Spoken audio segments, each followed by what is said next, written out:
What's up, folks? Welcome to the channel. I'm Dom. This is Rockin' the Country.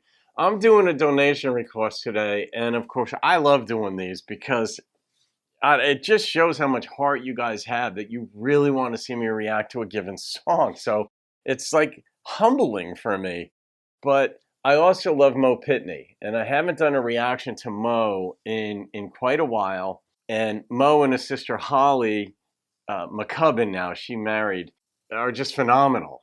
You know, his sister in her own right has a gorgeous voice. Maybe it's time for me to do one of hers too. But we're doing Mo's song, "A Music Man." Farm Daddy, shout out to you. Thank you for the donation again. And we're going to see what Mo's got for us. A Music Man. I can't even imagine where he's going to go with this. Is he going to be describing like what it's like to be in music, or it could be anything? Okay, here we go.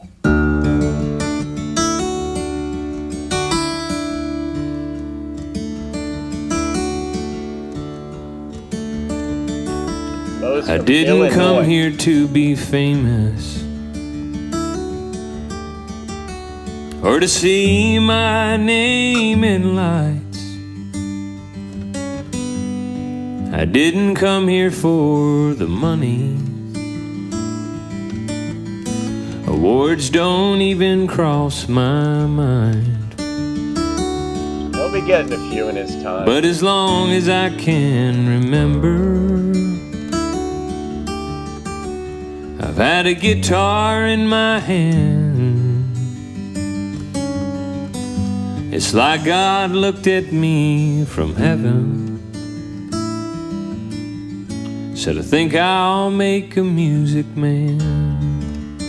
I like it. And it was deep down in my bones, woven in my heart and soul. Just a kid there on my bed, trying to get out what hurt his head. And now I live out on a stage. There's people here to hear me play. So I'm just giving you a song you might remember when I'm gone. You might ask what keeps me going through the airports and the rain. Oh, that is a good point right there. People who think artists who suddenly burst on the scene and make it big are overnight successes. The only thing overnight about it is your awareness of them. They're spending their time in airports, schlepping through crappy hotels, rain, storm, different weather, people who aren't necessarily nice, and just all in the hope of maybe making a living at this thing. No awards necessarily. We all dream of that. I'm sure everybody has some dream. That'd be so nice to be on the stage getting awards. But what these folks go through as artists to try to make it work is a lot. Yeah, I just love to see your faces. Oh, yeah. Though I may never know your names. Truth is, I think I found my purpose down here in the grand design.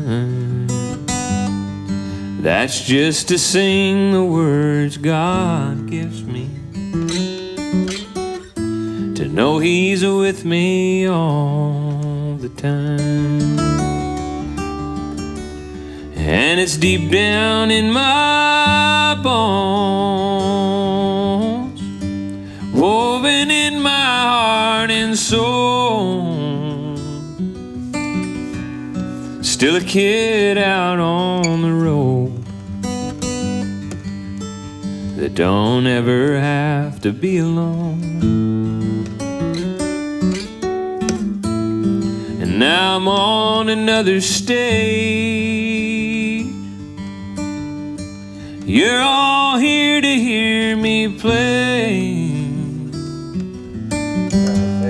so I'm just giving you a song for you to remember when I'm gone. Let me leave you with this song.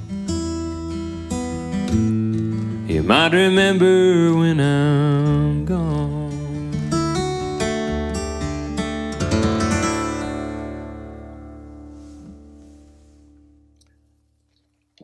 I could feel he might have written that song on a tour bus, if he has a tour bus, but in between shows, because that's one of those songs, even the way he sang it, that melancholy feeling, that it just sort of, I think I saw an interview with, I don't know, Mick Jagger or Keith Richards or one of the members of the Stones talking about a given song that they'd written. And it was a humongous hit. And this is decades after it was a big hit. And they said that I wrote that in about 20 minutes, the lyrics to it in about 20 minutes. And other songs take years to flesh out. Oh, yeah, I wrote that 10 years ago. Then I worked on it. Then somebody reminded me of it, said, what'd you do with that one? I'm like, oh, and you bring it up out of the basement and then you work on it. This is a song that I get the sense, and I love guessing, trying to figure out where the inspiration, the genesis of a song came from, that germ of an idea that started the thing. And obviously it's about his own life and career in music, but I wonder why it was something that you can remember me when I'm gone. Because, and it did agree though, I mean, that is consistent with the initial premise of the song, that I didn't come to Nashville for awards or for the fame or for the money or any of that stuff. And then he went on to say, I'm just writing a song that you can remember me when I'm gone. So in a sense, that is consistent with not being able to live the life, or not enjoy, if that's even appropriate to say in this context, but to enjoy like the life of stardom now.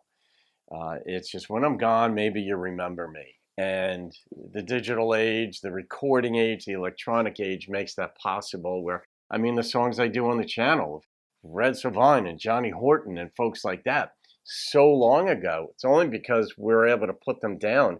It used to be on wax, otherwise known as vinyl, then digital, we came out with CDs, and now streaming, but it's all out there permanently, basically, where we can access them and enjoy them. And Mo has a beautiful voice.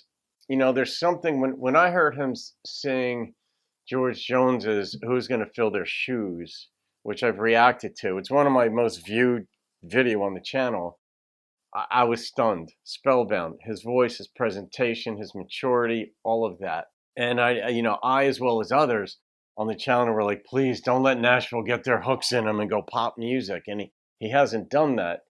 But there's also a cost to doing that.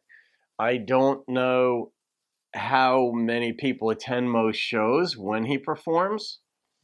I'm guessing he's certainly going to have a dedicated fan base, absolutely. And I'm among them. If he ever comes to Jersey, or if I'm ever in the area nearby where he's performing, I'm going to go see him.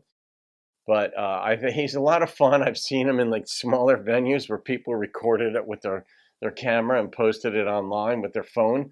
And he's a lot of fun. He's got a wife and at least one kid, as I recall. So Farm Daddy, interesting find. I like that you like Mo. And very interesting that Mo is singing almost a melancholy song. It had the picking reminded me of James Taylor's Carolina in My Mind. Just sort of a couple of notes in there actually were very close to that one. The whole song was different, obviously, but yeah, and his voice is just unbelievable. I mean, it's just a matter, I think, in ways of just finding the right songs for it, like he said, so you remember him while he's gone. All right, I'm going to rate this one Farm Daddy, aka Robert. Yeah, I like his voice. I like the picking. It wasn't an overly complex song. It just seems like he's sort of pouring his heart out. Not even totally pouring his heart out, almost like pouring his mind out. It had a Bob Seger turn the page feel to it as well, thematically, lyrically, because you just go perform in another city, and I don't remember your names, you know, faces. I love seeing your faces, of course, because there's a connection there. Yeah, the number that popped into my head was an 8.8. There's more that could be done with a song like this, but maybe the acoustic is a risk too. There are limitations to it because you don't have other instruments to come in, but acoustic is so pretty. It's just, there's nothing like acoustic, but I'm not quite sure. Yeah, if I were like a producer, what would I do with this song? You have to collaborate with the artist to see what they want with the song so you don't upset them when you're doing things like that. But anyway, Farm Daddy, thank you again for that. I really hope Mo makes it. He just seems like such a good dude. He always has, to me, seemed like just a good, genuine dude. His sister, I did a video. She saw it. I heard that she liked one of the comments I'd made, which endeared me to her immediately.